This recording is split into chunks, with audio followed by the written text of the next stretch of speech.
मातीत आपण वाटतो, सर्वांगाने घडतो. आपल्या सर्वांच्या जीवनात आई इतकेच तिचे ऋण असते जे कधीही फेडल्या जात नाही.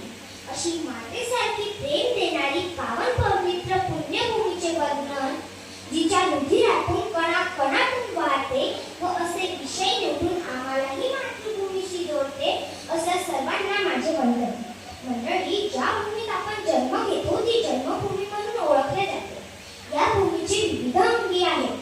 जसे की ज्या ठिकाणी आपली सांस्कृतिक ओळख होते ती सांस्कृतिक भूमी. आपला देश ज्याच्याशी व्यक्ती भावनिकदृष्ट्या जोडतो ती स्वदेश भूमी. तसेच क्रांतिकारकांची शौर्यगाथा ऐकताना आपलं हृदय आजही देशभक्तीने भरभरून येतं. अशा या मातृभूमी हृदयभूमीचे वर्णन माझ्यासारख्या पामरांना काय बरं करावं. भारत ही माझी मातृभूमी, जी हजारो वर्षांच्या इतिहासाने विविधतेने नटलेली आहे, जिच्यात नैसर्गिक सौंदर्य, प्राचीन परंपरा आहे. या मातृभूमीने केवळ अन्न, वस्त्र, निवारा ह्याच गोष्टी नाहीत शिकवल्या, तर शून्याचा आविष्कार या भूमीतच झाला. एवढे नव्हे तर योग, आयुर्वेद, शल्यचिकित्सा, विविध संस्कृती, भाषा, धर्म, एकता अशा विविध गोष्टी आपल्याला या मातृभूमीने दिल्या.